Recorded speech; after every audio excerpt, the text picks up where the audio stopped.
भारत के सबसे महानतम महापुरुषों में गौतम बुद्ध का नाम सबसे प्रमुख है।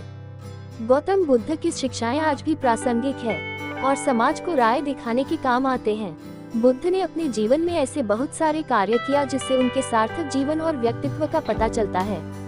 सिद्धार्थ गौतम बुद्ध, जिसे गौतम बुद्ध के नाम से भी जाना जाता है, बुद्ध ने बहुत सारी शिक्षाओं के माध्यम से आज के दौर की कुछ बड़ी समस्याओं का समाधान दिए हैं।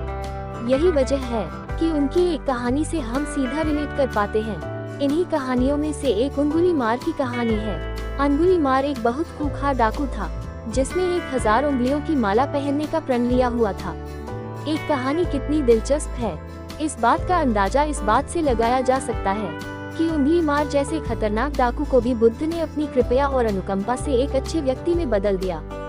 इस लेख में हम इसी कहानी को देखने वाले हैं और जानेंगे कि कैसे एक परधारी जंगली आदमी बुद्ध की प्रभाव में आकर करुणा से भर जाता है और अपना जीवन में एक बड़ा बदलाव पाता है। ज्ञान प्राप्ति के उपरांत बुद्ध नगर और गांव घूमकर अपनी शिक्षाओं का प्रचार करते थे। इसी क्रम में उनका एक नगर से दूसरे नगर तक आना जाना लगा रहता था। दुख का कारण खोजने के बाद बुद्ध की ख्यात दूर दूर तक फैल गई थी। गौरतलब है कि मगध सम्राट का उदय और विस्तार भी इसी दौर से चरम पर था और अपना स्वर्णिम काल में से एक से गुजर रहा था। इसके अलावा भी दूसरे प्रदेश बुद्ध की काफी प्रिय थे और ओम मानवता की भलाई हित शिक्षाओं का प्रचार करने आते रहते थे। इसी क्रम में बुद्ध का एक नगर में प्रवेश होता है और वहां पर उन्हें जानकारी मिलती है कि पास के ही जंगल में एक खतरनाक डाकू रहता है जिसने लोगों का जीना मुश्किल किया हुआ है। क्योंकि लोग उसे बहुत डरते थे, इसलिए उसके पास नहीं जाते थे। डरने के बहुत से कारण भी थे, जिसमें सबसे बड़ा कारण तो उसका भयानक स्वरूप था और ऊपर से उसने प्रण रखा था कि वह 1000 हत्याएं करके उनकी उंगलियों की माला पहनेगा। वह अपने इस काम में काफी सफल भी हो चुका था और अब तक 999 लोगों को मार चुका था।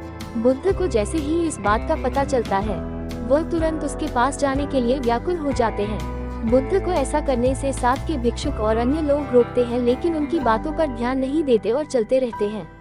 अंगुलीमार बुद्ध को देखकर चौंक जाता है और उसे गौतम बुद्ध पर दया आ जाता है। उसे लगता है कि बुद्ध ने उसके पास आकर बहुत बड़ी गलती की है, लेकिन बुद्ध तो बुद्ध ठहरे। उनका आना मतलब शांति जैसे वातावरण में कोई सकारात्मक ठहराव आ गया हो। कुछ देर के लिए तो अंगुलीमार भी अचंभित हो गया, लेकिन फिर तथागत बुद्ध की आभा से बाहर आकर उन्हें चेताया और वापस जाने को कहा। इस बात का जवाब देते हुए गौतम बुद्ध ने कहा, मेरा चलना तो बहुत पहले बंद हो चुका, मैं तो ठहरा हुआ हूँ। अंगुलीमार ये सुनकर उसे द्रवित डाकू ने कहा, तुम्हारा दिमाग खराब मालूम पड़ता है। मुझे स्पष्ट नजर आ रहा है तुम चल रहे हो, लेकिन कहते हो नहीं चल रहे हैं। तभी अंगुलीमार को याद आता है कि नगर में गौतम बुद्ध नाम के कोई साधु आए हैं और वो उनसे पूछता है, क्या आप ही तो तथागत बुद्ध नहीं है? क्योंकि अब तक मैंने जिन लोगों को मारा है, उन्होंने मुझे बताया कि आपके अलावा मुझे इस दुनिया में कोई नहीं सुधर सकता। इतने में अंगुलीमार को होश आता है कि वह डाकू है और उसका कम लोगों की हत्याएं करना है। तभी वह अपने फरसे पर धार फेरने लगता है, लेकिन बहुत धीरे धीरे, जैसे आज उसके पास बहुत समय है और साथ ही वह डरने लगा। फरसे पर धार लगाओ, अंगुलीमार बुद्ध ने कहा। अंगुलीमार बोला, तुम कैसी बात करते हो? मरना चाहते हो? क्षण भर के पश्चात फिर उंगली करने कहा, कहो क्या विचार है? बुद्ध ने कहा, विचार की संभावना कहाँ, क्योंकि तू जिसे मारेगा वो मैं नहीं। अंगुलीमार बुद्ध की इतनी गहरी बातें सुनकर चौंक जाता है और उनकी आंख में देखकर कि इस आदमी को मारना मुश्किल है। हर संभव प्रयास के बावजूद अंगुलीमार बुद्ध को मार नहीं पा रहा था। यहीं पर बुद्ध का विचार बहुत ही महानता से नजर आता है और वो कहते हैं, मारने में कोई कला नहीं है। ये सामने वृक्ष है, इसे काट दे और वापस जोड़ के दिखा और मेरी गर्दन काट दे। लेकिन याद रख, अगर तू इसे जोड़ नहीं सकता तो गर्दन काटने का भी तुझे कोई हक नहीं। गौतम बुद्ध सुविचार में सबसे मशहूर कहानियों में इसी कहानी को बताया जाता है।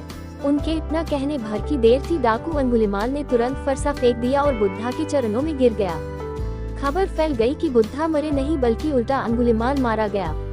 इस बात का पता चलते ही खुद सम्राट अजातशत्रु उसे देखने आया और कहा, भंते मैंने सुना है कि अंगुलीमार अब से भिक्षुक बन गया है। यदि ये हो सकता है तो सब कुछ हो सकता है।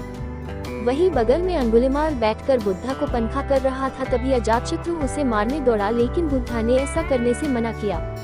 इतना होने की देर थी कि अंगुलीमार बदल गया जब अंगुलीमाल गांव में भिक्षा मांगने गया तो लोगों ने अपने दरवाजे बंद कर लिए और छत पर खड़े होकर उसे पत्थर मारते रहे। वह लहूलुहान होकर गिर गया।